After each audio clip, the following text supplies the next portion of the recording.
Get in, nerds. We are playing Hearts of Iron 4. I did a little bit of management between episodes. Just working on, like, corporations and stuff like that, because that's still work I'm not hugely familiar with. So we'll go ahead and kick off today's episode. We've still got some Marine units deploying. Alright, so we'll wait on that for now. And, yeah, there's still a front in Germany, so let's go ahead and settle this situation for good. Go ahead and deploy these air units to Czechoslovakia. Still got a lot of units who can get a little bit closer to Germany over here. Make sure they get the whole Western Germany in their air zone. These ones are we a little short? We're a little short, but we should have... Is there not an airbase closer? There is an airbase closer. Alright, so it's extremely close to the front. Perfect. And we finally penetrated the Maginot Line, which is good. Nuremberg is our next supply hub, so we're already focusing our advance there, so that's very good. Once we've gotten a hold of that supply hub, we'll be able to motorize it, and then we'll have as much supply as we could possibly desire. Once it gets operational. In the north, we're pressing on towards Dresden. And we've still got some armored units moving forward here. Got a lot of Central Europe to conquer. Marine divisions are still deploying. Just going to quickly check how long it'll take before these units get here. We're looking at 12 days and 18 hours. Alright, well, it's not ideal, but it is what it is. The death of Tsar Boris III of Bulgaria. Shortly after returning to Sofia from an unexpectedly harsh meeting with Adolf Hitler at the East Prussian military headquarters in Wolf's Lair at Rastenburg, Tsar Boris III died of an apparent heart failure. However, the cause of death are still unclear, and it is speculated that Boris was poisoned during his last meeting.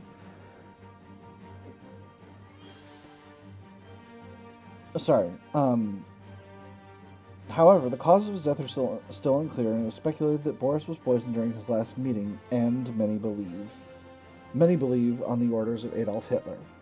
Others are convinced that it has been the NKVD that poisoned the Tsar. Some point to the United Kingdom, and disturbing as it may seem, some others even dare claim that the Bulgarian government itself was involved in the death of the Tsar. Now he rests in peace, unlike his country. So who's ruling over there? Bogdan Filov. Political manipulator, no designated regency. What an interesting set of circumstances. We'll see how that goes for you, Bogdan. But for the moment, we'll leave it be. Did I build a 1943 tank? I think I must have.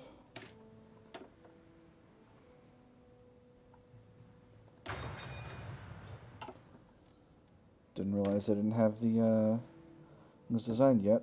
Am I maybe building too many battle cruisers? No, it's the children who are wrong. I've got a lot of equipment in the pot, so we're going to go ahead and get another army deployed, and we'll get some more heavy assault divisions as well. What if we go up? What if we do a full army of heavy assault divisions? We'll see what that does to our supply of tank destroyers, or of CAGs. We do have CAG 41s in production right now. Still have some extra dockyards available, so let's go ahead and we'll continue to increase these recon forces. With the eventual intent of splitting them up. So we're going to need cruiser 3s. What have we been building our cruisers with? Newport News? Yeah.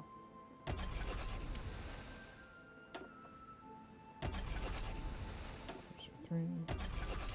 Yeah. Cruiser 3. And then we'll do 4 more lines of ASW destroyers.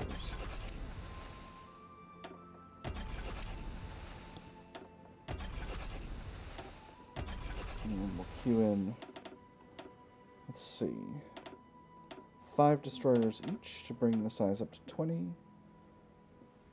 You know what, we'll do 7 to bring it up to 22. That'll field us 11 in each of those fleets, except for this one, which seems to have some more than the others. So we'll have this third one only be 4. And 7. And we'll do 1 cruiser a pop. We'll queue these into their respective fleets.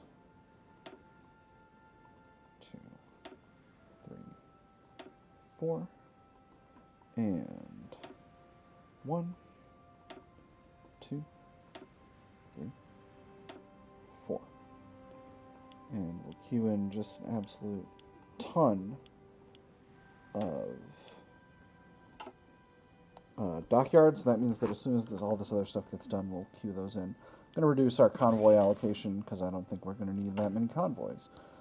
Turns out we're still a little bit short on chromium, and that's not really going to go away, but we finally got all of the rubber that we need, so that'll be good to go. They also seem to have taken over this zone. Do we have any resources here? Ooh, there's chromium. That's fun. Let's go ahead and build up some infrastructure there. I realize I'm building just a ton of infrastructure up, and there's a reason for that. It's going to make sense once this technology gets researched. Anyway, for the moment, we'll set things going again. And we'll see how that affects our logistics when the day turns over.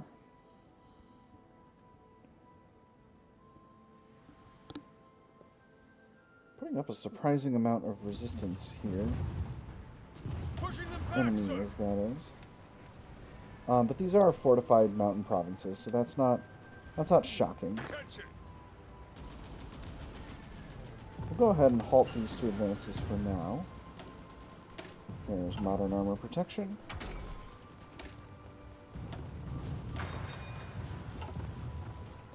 And we'll get some new orders in the works. Let's go with invasion through here. Oh. Got a bunch of German units encircled over here. So at least some of these are Axis, Danish, and Norwegian as well. Well, that would explain why this advance is stalled out a bit, just because these units are not on the front they're supposed to be on. The main front. We'll go ahead and get Collins' army. Is Collins over here? No, Collins is somewhere else.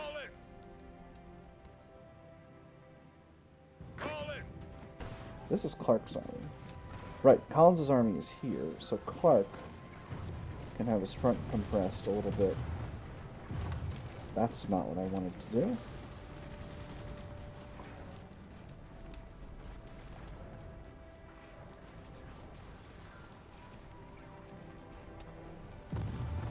There we go. That's what I'm trying to do. Can have his front compressed over this zone here. And then Collins is going to have his own order, and we'll just have him do a modest advance into Poland. So we can liberate some territory over there. And all those units that were in the Atlantic for some reason are getting to where they're going now. The Marines are still on their way. Probably should have had them do that invasion from somewhere a little bit closer, but hindsight is 2020. Clark's army is still on their way over from the United States. We've got 2 more armies worth of units here. I'm going to select half of these, pop them each in their own armies, and give them commanders. Put Simpson in charge of this one, and Oscar Griswold in charge of this one. We'll put those both into Army Group Kruger. And then these units will be ready to go once it's time to get a new order ready to deploy. As you can see, we've got about 3.25 million units, million manpower in the field. So we've got a very impressive amount of force marshaled here on these many fronts. Yes, sir. Armored force, let's give you just a short arc of advance through Czechoslovakia, just to see how much damage you can inflict in a really tight area. Other units are still planning, which is to be expected. Since we did a big redeploy here, that's not going to be shocking. You have some political power here. We've still got a exhort heroism thing running. Let's go ahead and utilize domestic film industry. Get a little bit more war support in here. The fleet that came to stay. In an effort to improve public opinion towards the war effort, our propaganda ministers selected the exceptional cinematic production The Fleet That Came to Stay, a sublime viewing experience with a strong patriotic sentiment for screening across the country. We hope this heralds the beginning of a long and storied tradition for our patriotic film industry. The results have been excellent so far. A masterpiece.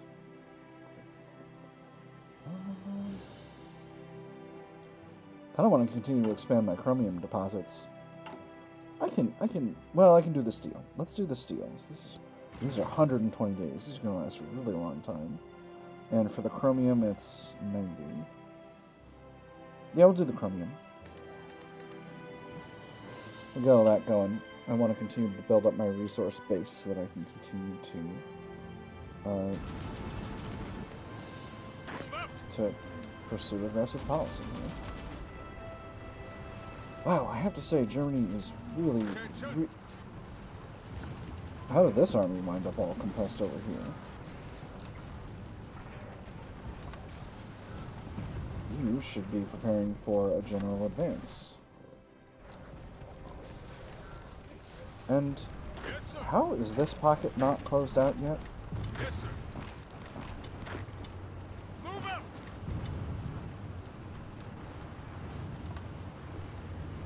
This is incredible.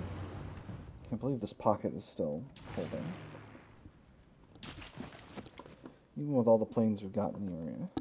Speaking of which, I've probably got a lot of planes available. So let's get some new air wings deployed. Oh my goodness, we've got a bunch.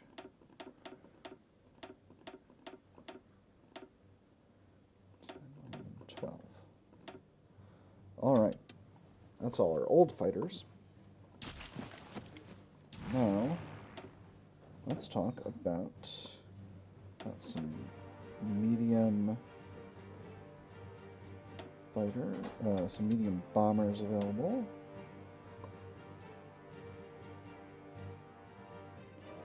Got plenty of heavy fighters available. And we got some strategic bombers available. Where are they? Got those units exercising. I think currently my strategic bombers are not doing much of anything. In fact, I've lost them. Okay, no, they're in Paris. Great place for them to be.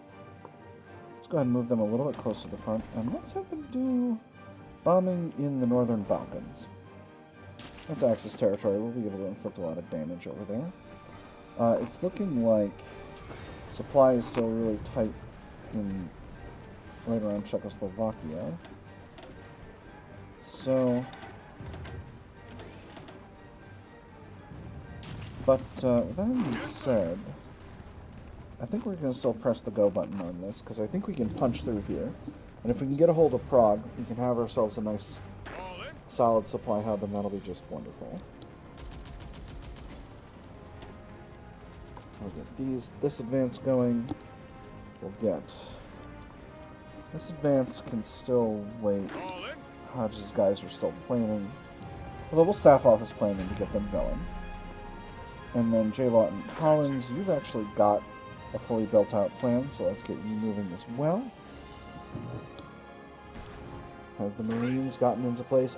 Honestly, I shouldn't have waited until these ones were ready to go before firing the whole orders. But, you know, it is what it is. Gonna have to go slow on that, so we'll slow the game down once that time comes. Perfect. We are over the Czechoslovak forts. This is a very important advance, and once we are in Prague, Prague's supply hub will be ours, and we have got our railway network connected through here, so that's going to be basically the end of that. That's gonna herald wild advances over here, which is going to be excellent and useful, and I'm very, very pleased. Athens landing goes down without a hitch. We'll grab one Marine battalion division to head that way, one to head this way, and two to head that way. Just get a perimeter secured. Looks like we are landing unopposed here in Kalamata as well. Perfect. One division going here, one here, two here. Then we'll merge those fronts up. We do not have an unopposed landing at Thessalonica, but we have a nearly unopposed landing at Thessalonica. And we are going to be opposed here landing in Basra and Kuwait. But only for a second. That's good. Thessalonica landing is a success. So we'll just go ahead and scrap these fronts, assign all of these units to one front. Attention. Grab one Marine division to grab the rest of this territory. Attention. Set invasion order, a movement order this way. And we'll set these units going. Attention. No. Attention. I guess that's in the AO, so these units will be doing what they're doing. Oh, perfect. And also, we got our naval landings over here. So we'll go ahead and place a go order and hit the go button. So that should be the end of Iraq, and then we'll have a nice solid invasion of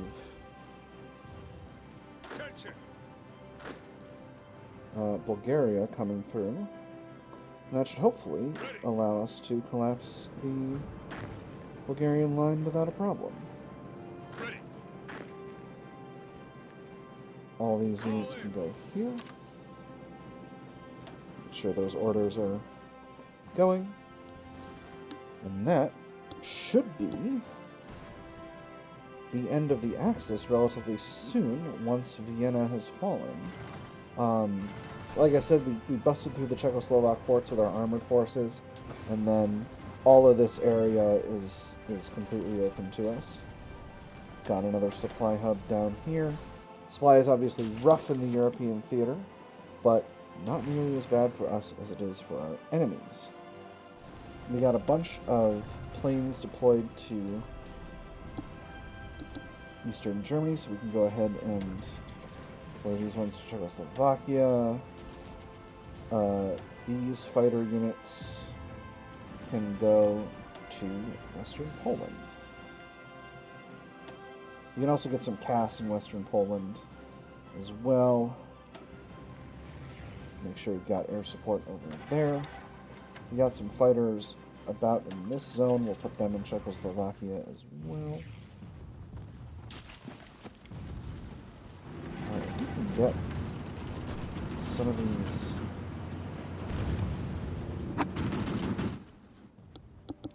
I hit the staff office plan button. I shouldn't have did that. I didn't need to. Anyway, these units are moving now. And this should basically be the end of Germany. If we look at the situation, Germany is 98% capitulated. We just need a few more victory points. I think we might be able to get them when we get Salzburg. Vienna's worth 30, but Salzburg's worth 10, and it's about to fall. Linz is also worth 10, and it's about to fall. And Germany doesn't have that much territory. We also cut off these units and will hopefully destroy them as well. So that's going to be a delightful coup. Beautiful. Iraq should be capitulating pretty shortly.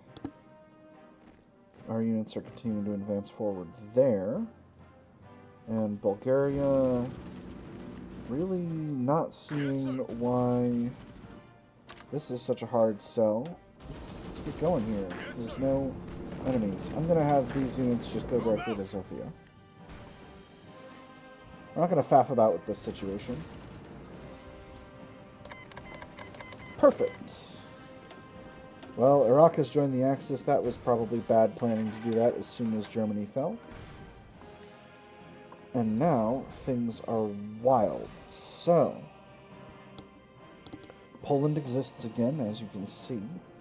And there's just a bunch of German territory over here. Wow, the Soviet Union really advanced fast here. That is wild. Now, what country is holding... The Soviet Union is holding all this territory. Alright, well that's interesting. It's going to be an interesting situation. But that having been said, I see the fall of Bulgaria as basically a foregone conclusion. So let's double check the situation just to make sure. I don't know why I'm going through the All Wars tab when I can just go here. Bulgaria is the only major remaining left in the Axis. So once they're done, this war is going to be over. And I think at that point I will put a pin in the episode, and we'll see if there is a desire for more content.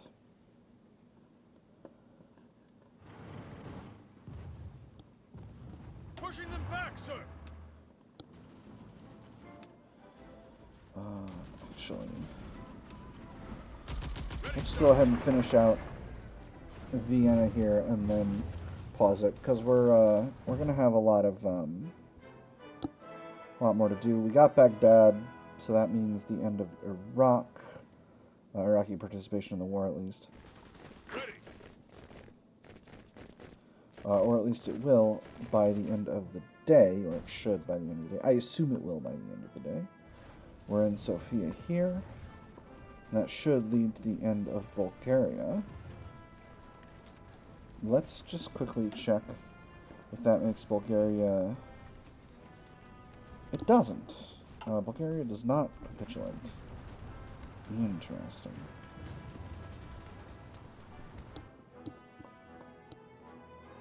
I guess they got plenty of victory points in all these zones. How many is Sofia actually worth? What's only worth 15? Neat. I'm going to grab all of these. I deployed an army here. Maurice Rose's army, I completely forgot. Great. What a bunch of heroes. So we'll continue to press forward there. What a strange... Okay, Iraq, you enjoy that. You're not capitulating? Interesting. Attention.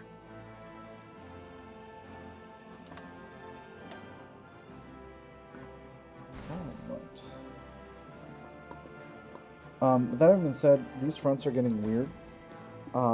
So here's what I'm going to do. I'm probably going to put